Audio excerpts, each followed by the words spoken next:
Hari ini kita akan lanjutkan seri khotbah kita. Kita memikirkan sebuah tema, bagaimana menaklukkan rasa minder. Mari kita membaca firman Tuhan dalam Keluaran pasal yang keempat, ayat 8 sampai 13. Lalu kita lanjutkan dengan 28 sampai 31. Keluaran pasal 4 mulai 8 kita baca bersama-sama, keluar suara 1, 2, 3. Jika mereka tidak percaya kepadamu dan tidak mengindahkan tanda mujizat yang pertama, maka mereka akan percaya kepada tanda mujizat yang kedua. Dan jika mereka tidak juga percaya kepada kedua tanda mujizat ini, dan tidak mendengarkan perkataanmu, maka engkau harus mengambil air dari sungai Nil, dan harus kau curahkan di tanah yang kering, lalu air yang kau ambil itu akan menjadi darah di tanah yang kering itu. Lalu kata Musa kepada Tuhan, Tuhan, aku ini tidak pandai bicara, dahulu pun tidak, dan sejak engkau berfirman kepada hambamu pun tidak. Sebab aku berat mulut dan berat lidah. Tetapi Tuhan berfirman kepadanya, siapakah yang membuat lidah manusia? Siapakah yang membuat orang bisu atau tuli? Membuat orang melihat atau buta? Bukankah aku, yakni Tuhan? Oleh sebab itu, pergilah, aku akan menyertai lidahmu dan mengajar engkau apa yang harus kau katakan. Tetapi Musa berkata, Tuhan, utuslah kiranya siapa saja yang patut kau utus. 28.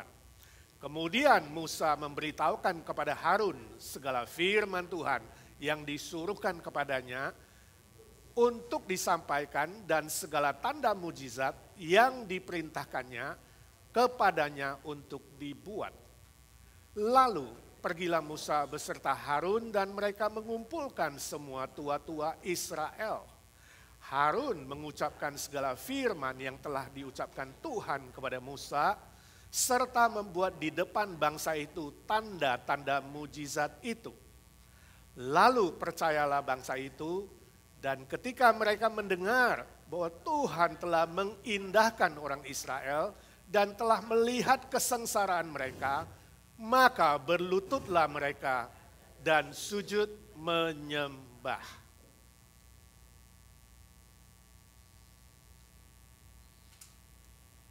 Demikianlah firman Tuhan. Berbahagialah mereka yang mendengar firman Tuhan dan melakukan dalam hidupnya sehari-hari. Suatu kali di sebuah sekolah dasar SD, kelas 3 atau kelas 4, ibu guru masuk ke dalam kelas dan mulai mengajar. Dia tanya kepada murid-murid, anak-anakku, binatang apa yang dimulai dengan huruf G? Maka Ujang yang duduk paling belakang, dia segera angkat tangan, dia bilang, Bu Guru, gajah. Bu Guru bilang, bagus. Jawabannya betul. Sekarang coba jawab anak-anak, binatang apa yang dimulai dengan huruf D? Murid-muridnya diam. Lalu Ujang angkat tangan lagi. Dia bilang, Bu Guru, 2 gajah. Ibu guru kesel. Ini Ujang kok jawabannya begitu. Ujang, kamu jangan main-main, ayo ke depan, kamu ke sudut ruangan sana. Mengganggu saja. Lalu Bu Guru bilang, anak-anak mari kita lanjutkan. Binatang apa yang dimulai dengan huruf M? Murid-murid juga diam. Lalu lihat kepada Ujang. Ujang bilang, mungkin gajah. Murid-murid semua tertawa. Tapi Ibu Guru tambah kesel. Dia bilang, Ujang, kamu sengaja mengganggu ya. Sekarang keluar, berdiri di pintu, di luar pintu. Dengan sedih Ujang berjalan keluar pintu. Lalu Bu Guru mengatakan, anak-anak Kita lanjutkan. Binatang apa yang dimulai dengan huruf J? Semua murid masih terdiam. Sayup-sayup terdengar suara dari luar. Ujang berkata, jangan-jangan gajah. Bu guru tambah kesel. Dia panggil Ujang, Ujang pulang kamu. Kamu itu bikin gara-gara. Ibu jadi stres. Tahu? Pulang, gak usah sekolah di sini. Wow, sedih sekali. Lalu Ujang pulang ke rumah. Guru masuk lagi, dia lega sedikit. Dia pikir, sudah gak ada yang ganggu. Lanjutkan pelajaran anak-anak. Terakhir, binatang apa yang dimulai dengan huruf P? Murid-murid gak bisa jawab. Tiba-tiba kering, HP. Bu guru bunyi. Bu guru angkat, halo, dia nyalakan speaker. Halo? Lalu ada suara berkata, Bu guru ini Ujang. Jawabannya pasti gajah. Langsung gedubrak. Ibu guru jatuh pingsan. Saudara, ini humor tentang seorang bu guru yang frustrasi. Yang punya rasa minder di dalam hatinya, di dalam pikirannya. Dia tidak bisa mengatasi si Ujang. Murid yang masih kecil loh, kelas 3, kelas 4, yang memberi dia tantangan, yang memberi dia masalah. Dia rasa tidak mampu menghadapinya. Dia rasa tidak percaya diri menghadapinya. Dia merasa tidak ada harapan menghadapi persoalan ini. Dia minder, kemudian bereaksi dengan marah, dengan kesal, dan mengusir Ujang. Ini contoh rasa minder. Ini yang kita lihat pada Nabi Musa, yang tadi kita sudah baca di bacaan bertanggapan, di firman Tuhan kita.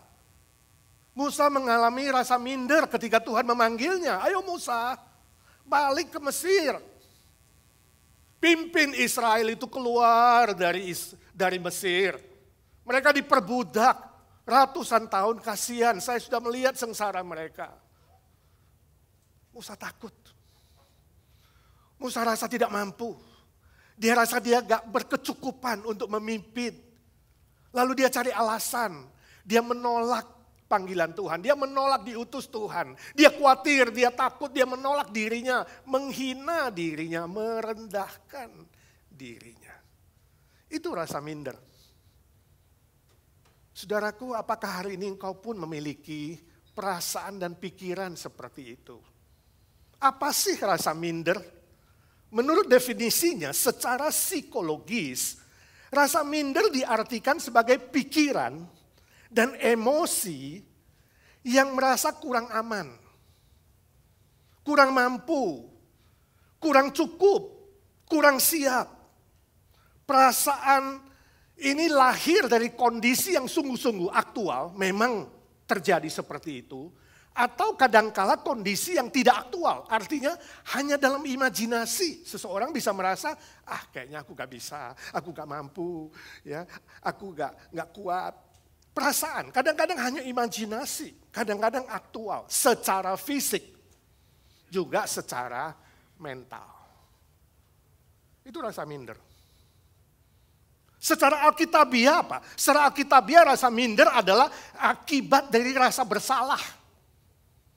Sebab dosa pertama sudah masuk lewat Adam dan Hawa.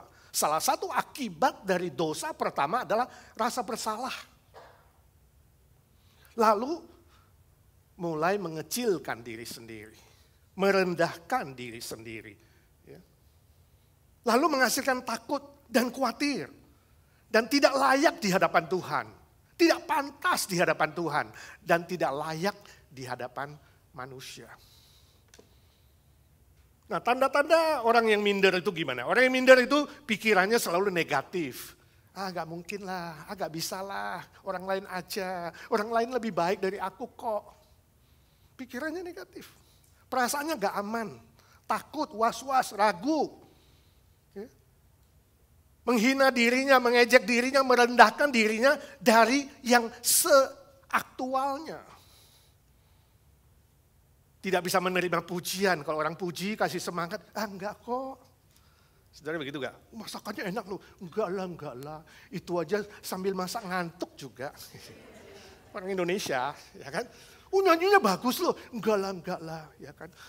Ya, kayak Melky Goslow, enggak lah, Melky ngambah.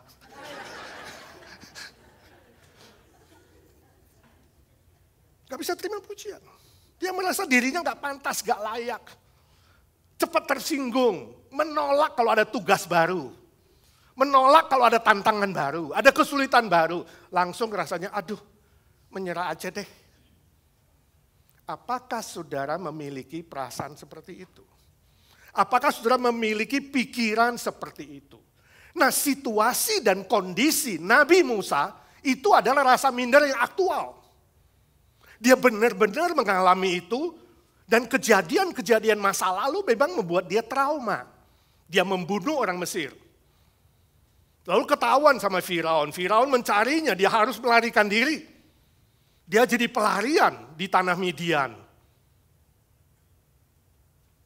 Dari menjadi anak putri Firaun, statusnya tinggi di istana, sekarang statusnya jadi apa?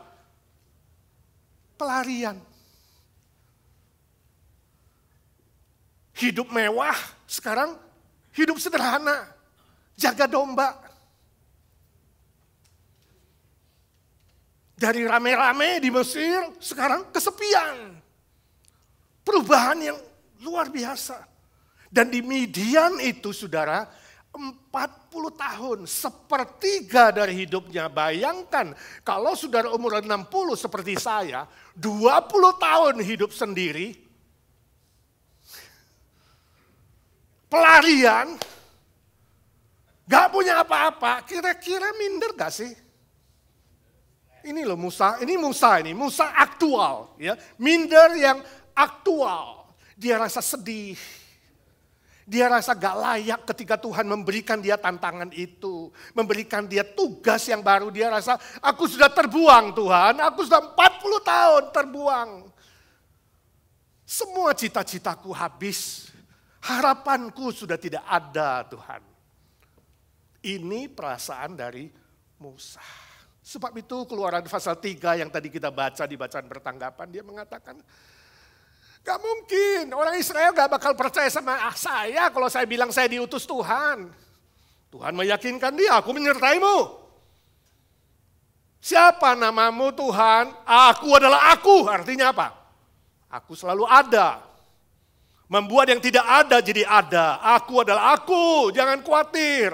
Oh, kemudian di pasal yang keempat, masih ragu-ragu dilanjutkan. Masih menolak Tuhan, masih rendah diri. Rupanya rasa mindernya dia cukup serius. Ya. Lalu Tuhan kasih dia konseling, percakapan di pasal keempat itu. Ya kan? Mujizatku akan menyertaimu. Lihat. Ada apa di tanganmu? Tongkat, lemparkan ke tanah. Jadi ular. Kaget, pegang ekornya, balik jadi tongkat. Tuhan menyembuhkan Musa. Dari konseling percakapan itu. Dan akhirnya kita tahu, saudara boleh baca terus dan kita sudah baca dalam renungan pagi, Musa sungguh-sungguh kembali ke Mesir, berhasil membawa umat Israel keluar dari perbudakan Mesir. Apa rahasianya sih? Bagaimana sih Tuhan menyembuhkan Musa? Hari ini kita mau belajar. Dan biarlah firman Tuhan juga menyembuhkan dan memulihkan rasa minder saudara.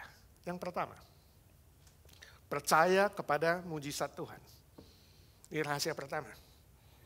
Ya. Musa ragu, Tuhan beri dia mujizat. Tongkat berubah jadi ular. Ular berubah jadi tongkat. Tangan dimasukkan ke kantong jadi apa? Kusta. Dikeluarkan lagi jadi sembuh sih.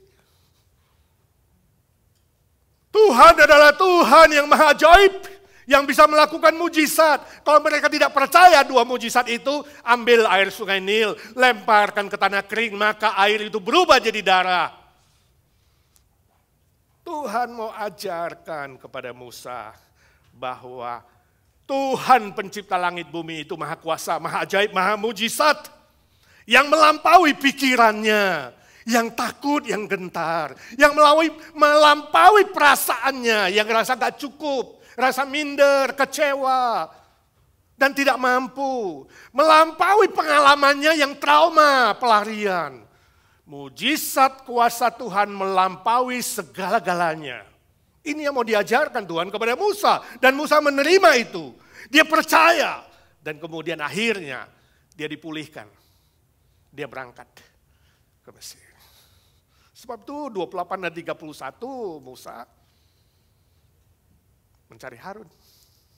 Bisa meyakinkan para tua-tua di Israel. Ya, bahwa dia sungguh diutus oleh Tuhan. Saudara mau disembuhkan dari rasa minder, percaya kepada kuasa mujizat Tuhan. Masih terjadi sampai hari ini. Ada seorang pendeta di Indonesia ya, yang melayani pasien-pasien rumah sakit, pasien-pasien di rumah jompo. Ya. Suatu hari dia pakai pakaian pendeta dinasnya, lalu bawa mobil van-nya, ada tulisan di situ, ya, GBBB, G3B. Di mobilnya ada logo di situ. Ya, GBBB, Gereja Berita Baik Berkeliling. G3B. Jadi dia kerjanya keliling-keliling melayani. Suatu hari selesai melayani di sebuah rumah jompo, ya, dia bawa alat-alat medik khususnya, ya, tes gula, tes tekanan darah, melayani. Dia pendeta yang merangkap seperti tenaga medik. Hebat ya. Cisanti boleh buka satu. Nah selesai dia dari rumah jompo itu, dia jalan gak lama mobilnya, mogok saudara. Kenapa? Kehabisan bensin. Wah, dia turun, pengen beli bensin. Dia buka terang belakang, mau cari galon bensin. Gak ada. Lalu dia lihat, ada pispot untuk kencingnya pasien pria. Pispot, nah ini bisa juga untuk beli bensin dia pikir. Dia ambil pispot, dia seberang jalan cari, jalan sedikit, ada pom bensin. Beli 1 liter, balik lagi ke mobilnya. Lalu buka tank mobil dan mulai mengisi bensin dari pispot. Nah di seberang jalan pas hari itu, tanpa dia lihat ada 2 orang ustadz. Lagi perhatikan Pak Pendeta. Buka tangki bensin, isi cairan warna kuning dari pispot. Mereka sampai, Lalu pendetanya naik ke atas mobil dan sambil nyanyi, mujizat terjadi di tempat ini. Greng, mobilnya nyala. Langsung ustadz pertama bilang, astagfirullah, kemarin kita baru dengar bahwa Nabi Isa mengubah air jadi anggur. Hari ini kita lihat muridnya sependeta mengubah air kencing jadi bensin. Ustadz kedua mengatakan, iya gila betul. Sambil nyanyi lagi, mujizat terjadi pada hari ini.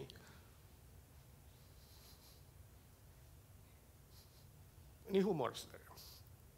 Tapi mengandung sebuah pengertian, pengajaran yang sangat dalam.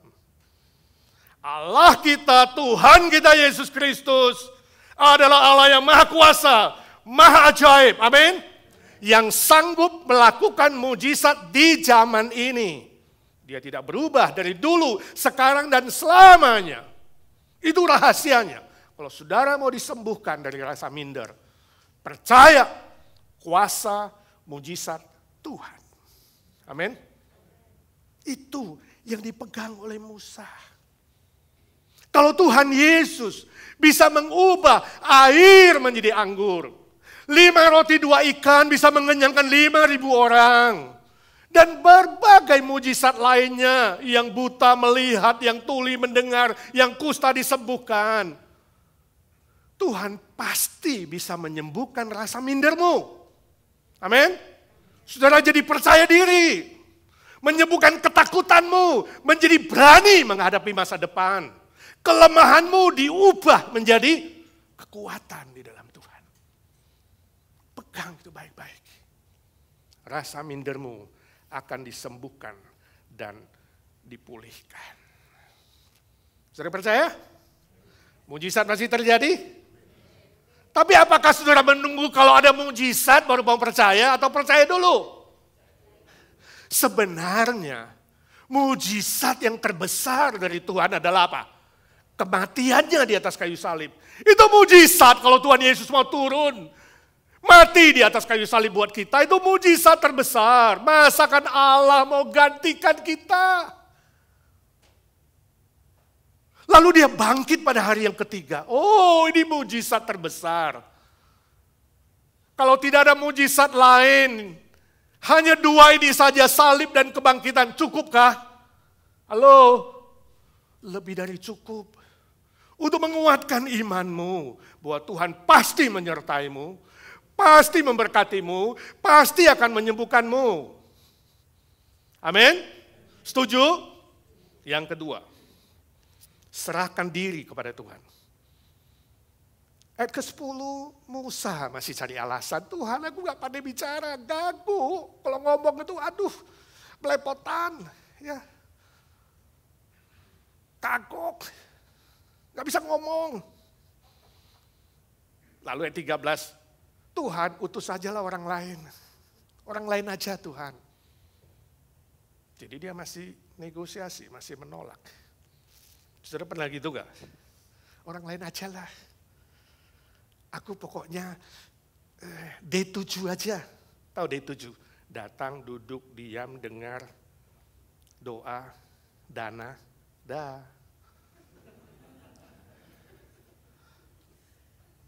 Orang lain aja, Tuhan, orang lain aja.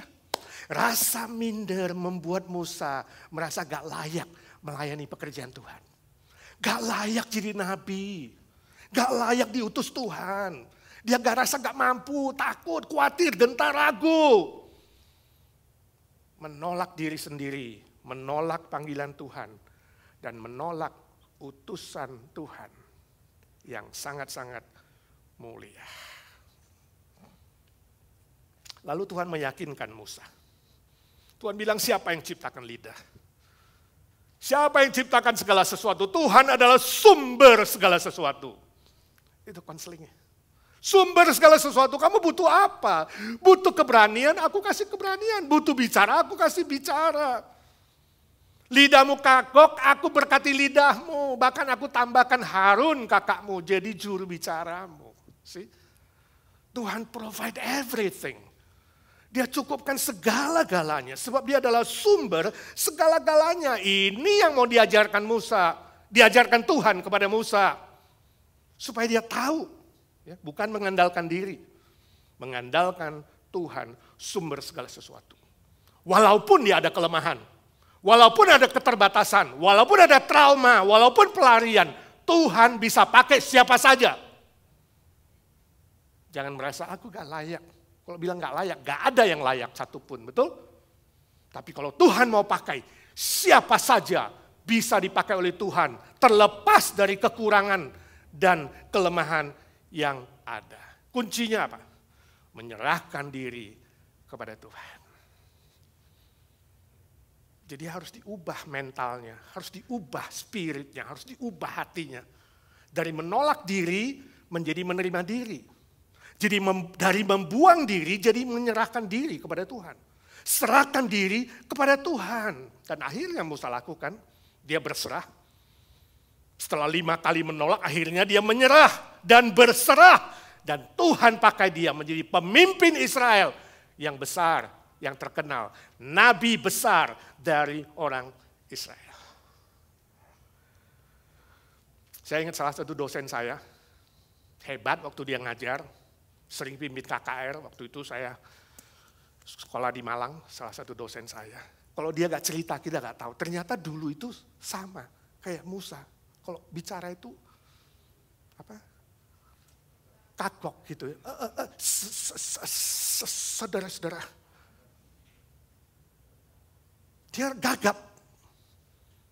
Gak bisa, lidahnya itu gagap. Tapi dia serahkan diri menjadi hamba Tuhan full time. Sekolah di seminari, kami juga. Dan Tuhan sembuhkan dia waktu di seminari.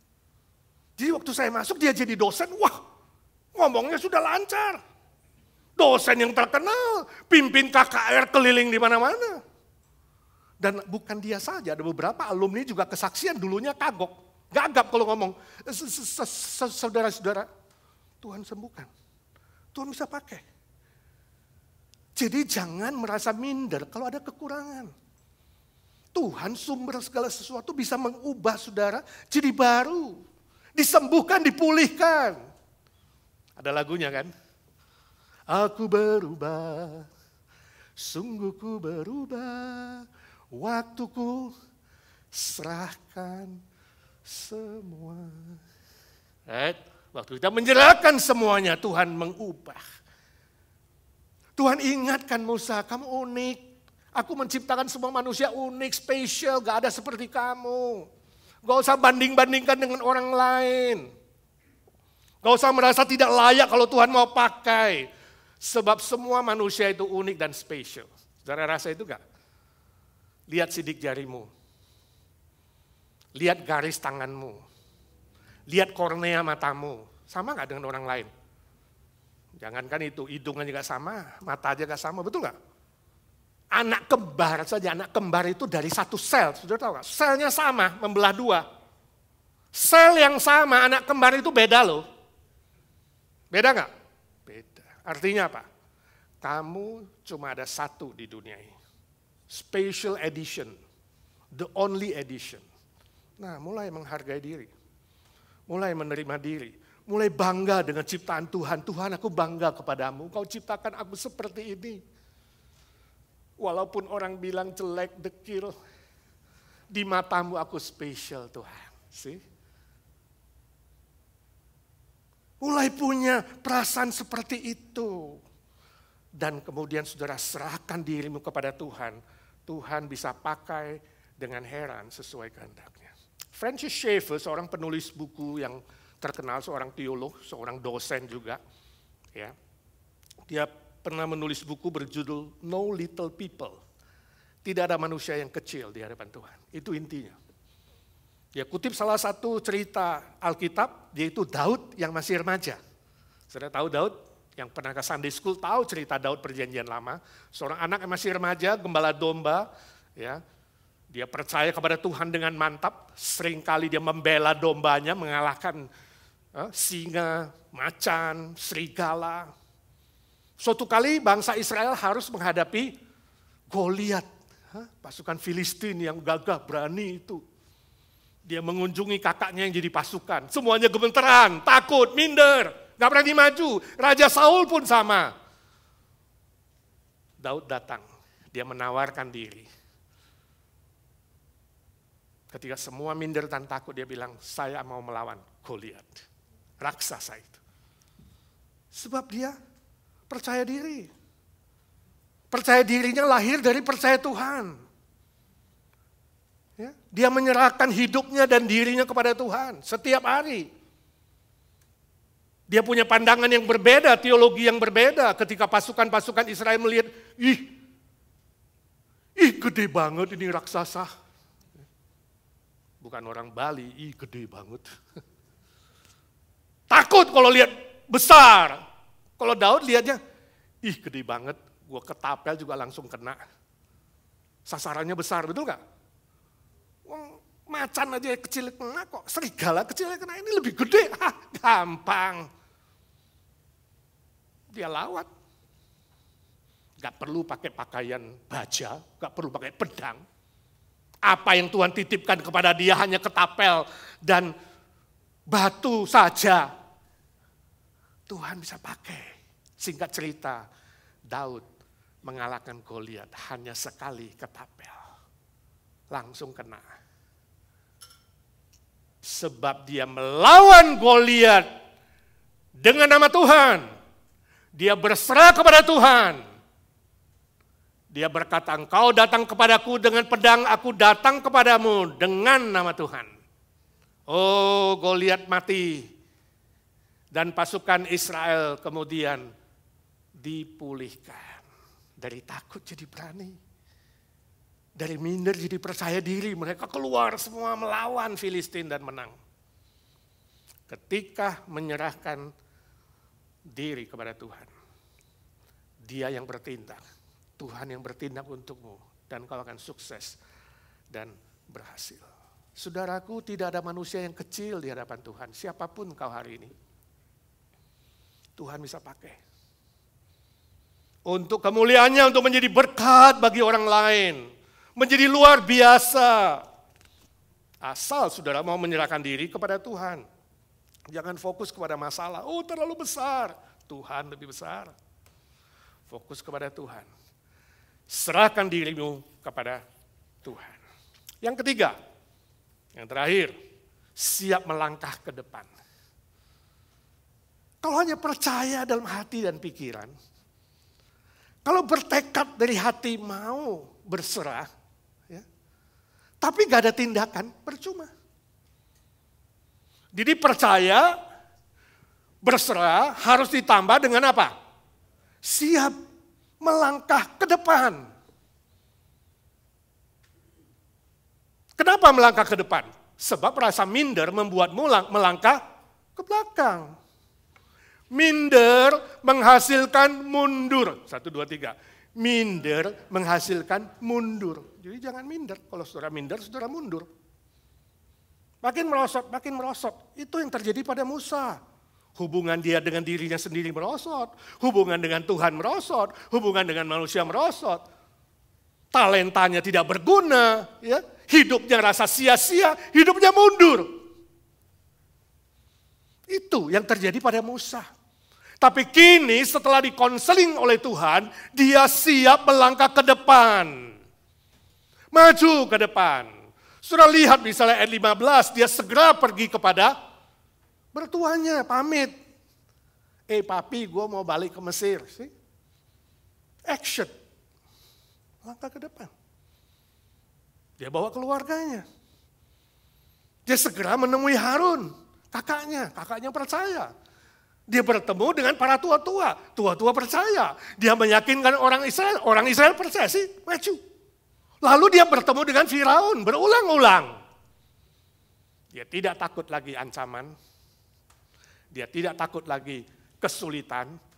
Dia tidak takut lagi bolak-balik istana. Dia disalah mengerti oleh tua-tua dan Israel. Dia tidak mundur. Sebab dia sembuh. Dia sembuh dari rasa minder. Dia maju terus. Kalau saudara ikuti terus, Musa sukses. Membawa Israel keluar dari Mesir setelah terjadi 10 tulah. Menyeberang Laut Merah sampai ke perbatasan tanah perjanjian. Selanjutnya ikut renungan pagi setiap hari. Ini yang terjadi. Tapi dia sukses. Dari nabi-nabi perjanjian lama, nabi-nabi Israel, Musa adalah nabi yang terbesar. Dari minder diubah jadi percaya diri. Karena percaya Tuhan, serahkan diri, dan siap melangkah. Ada action, ada tindakan yang nyata. Saudara siap maju? Saudara siap disembuhkan? Mari aktif. Mari dinamis, mari bergerak, maju. Bukan diam, diam sama dengan mundur. Sebab waktu berjalan. Diam sama dengan merosot. Suatu kali ada seorang bapak yang pengangguran di Indonesia. Lalu dia melamar kerja, kebetulan ada lowongan di Istana Negara. Dia lamar, lalu diinterview sama bidang SDM, ya, sumber daya manusia. Tes pertama, setelah ngomong-ngomong, SDM bilang, oke, kamu tes pertama bersihkan lantai. Wah, si bapak itu kemudian ambil alatnya bersihkan lantai. SDM-nya lihat, oh bagus sekali, kamu lulus. Ya, sekarang kirim email ke sekretaris negara. Nanti kita akan bales, ya supaya kamu isi formulir dan tahu kapan mulai kerja. Bapak itu bilang, Pak, aku gak punya email. Hah, kamu gak punya email di zaman ini? Gak ada email berarti itu gak eksis, gak ada kamu, gak hidup. Dan orang gak hidup gak bisa kerja. Sorry, kamu gak diterima, maaf. Dia ditolak, walaupun sudah lulus. Wah, dia keluar dengan rasa kecewa. Ya. Harapan mau kerja jadi gimana, gara-gara gak ada email. Gak ada email, dia rogoh kantongnya, sisa 100.000, mau ngapain? Lalu dia pergilah ke pasar Minggu. Pasar Minggu dia pikir-pikir, lihat-lihat, beli tomat lumayan. 100.000 beli 10 kilo tomat. Lalu dia jalanin door to door nawarin. Gak sampai 2 jam, laku semua, untung 1 kali lipat. Jadi 100.000 dari 100.000 jadi 200. Kok enak bisnis ya. Balik lagi dia beli lagi. Jadi 1 hari itu 3 kali bolak-balik. Dapat berapa? Untungnya 100%. Pulang-pulang bawa 800.000. 100 jadi 200, 200 jadi 400, 400 jadi 800. Wah seneng. Besok pagi lebih semangat dia. Bangun lebih pagi. Kerja lebih giat, lebih rajin. Ya, bolak-balik 3-4 kali. Wah hebat. Untung 100%. Ada kerja apa untung 100%? Cuma jual tomat door to door. Hah? Belum setahun. Bisa beli gerobak. Hah? Lalu beli truk. Lalu tahun kedua, bisnisnya mulai berkembang. Udah ada armada sendiri, gak nganter sendiri door to door. Pakai orang lain nganter. Hah? Jadi belum ada Uber, dia sudah kerjain tuh. Maju. Belum 5 tahun dia jadi pengusaha. Bukan saja tomat, bisa jual makanan yang lain. Cabai, sayur, dan lain-lain. Hebat, udah pengusaha. Wah, dia pikir sekarang rencananya mau kawin. Planning rumah tangga dong, ya kan? Kumpulin duit ya. Bagaimana kalau gua mati ya? Aduh, beli asuransi ah. Dia cari broker insurance. Ya. Lalu mau beli insurance. Dia seneng plannya. Dia pilih plannya. Broker insurance bilang, Pak, tolong emailnya apa ya? Email? Aku gak punya email. Hah? Bapak seorang pengusaha begitu besar gak punya email di zaman ini. Coba bayangkan, kalau 5 tahun lalu Bapak punya email, apa yang terjadi? Bapak itu senyum-senyum. Kalau gue punya email, gue kerjanya pembersih lantai. Di istana negara. Sudah ngerti gak poinnya? Hah? Teknologi masa kini, internet, email, Twitter, WhatsApp, apa lagi? Hah? Facebook, bukan solusi mengatasi mindermu. Waktu Facebook down minggu lalu, apa yang terjadi? Seluruh dunia oleng, bisnis rugi. Bayangkan kalau internet down 1 hari, apa yang terjadi? Saudara kelimpungan gak? Saya langsung di WhatsAppin, Pak, WhatsApp gak bisa Pak, ganti Pak. Kelimpungan. Teknologi masa kini, internet, medsos, bukan solusi hidupmu, bukan. Tapi bukan maksud saya saudara, besok saudara semua matikan akunnya. Ya, email dihapus, WhatsApp dihapus, FB dihapus, Instagram, ya, nggak ada lagi internet. Saudara rame-rame jual tomat. Bukan. Jangan salah ngerti saudara. Jangan cepet-cepet ambil kesimpulan, bukan itu kesimpulannya. Kalau rame-rame jual tomat, jemaat IGNC, siapa yang jual cabai? Siapa yang jual sayur? Siapa yang jual daging? Siapa yang jual sate Lisa? Dan lain-lain. Jadi gak usah ikut-ikutan maksud saya. Gak usah ikut-ikutan jual tomat, gak usah. Gak usah banding-bandingin, oh si A berhasil jual bawang, besok jual bawang. Si B jual bakmi, sukses jual bakmi, gak usah. Setiap kita unik dan berbeda, saudara harus mengenal dirimu. Lalu bertindak. Poin saya adalah solusinya adalah apa? Saudara serahkan hidupmu, percaya sepenuhnya dan siap bergerak. Maju ke depan sesuai dengan karuniamu. Panggilanmu sesuai dengan apa yang Tuhan titipkan kepadamu, maka engkau sukses. Amin. Berhasil di mata manusia, berhasil di mata Tuhan, menjadi berkat untuk orang lain, nama Tuhan dimuliakan. Gak usah minder kalau kamu gak punya email. Gak usah minder kalau gak punya akun Facebook. Gak usah minder kalau gak ada Twitter, gak ada medsos. Gaptek ya, gagap teknologi gak usah minder. Gak usah minder kalau gak ada gadget yang baru. Aduh, orang-orang udah ganti. Apple, gue dari dulu orange.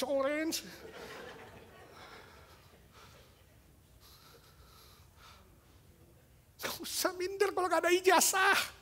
Ijazah temanku masuk ke kantornya, tempelin 10. 10 dinding kiri, 10 dinding kanan. Taunya ijazah yang sama di kopi. Kamu gak perlu kopi, orang lain gak perlu. Gak usah minder kalau gak ada gelar, gak usah. Gak usah minder kalau mobilmu tua, tasmu lama. Apapun kondisimu saudaraku, jangan minder, bangkit kembali. Percaya kepada kuasa mujizat Tuhan. Serahkan dirimu ke tangan Tuhan. Dan siap bergerak maju. Pasti sembuh dari rasa minder. Semangat lagi, bangkit lagi. Dan pasti sukses di mata Tuhan, di mata manusia. Amin. Mari kita doa.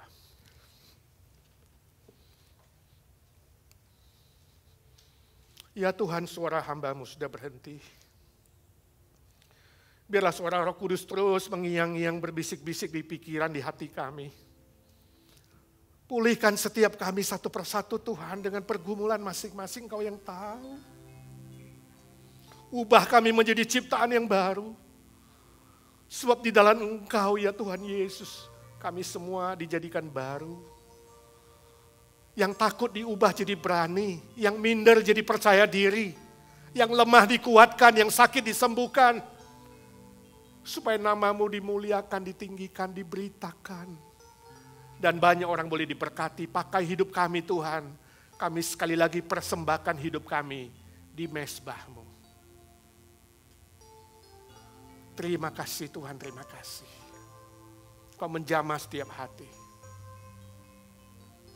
Dalam nama Tuhan Yesus Kristus kami berdoa dan memohon kesembuhan dan berkat Tuhan. Amin. Tuhan berkati.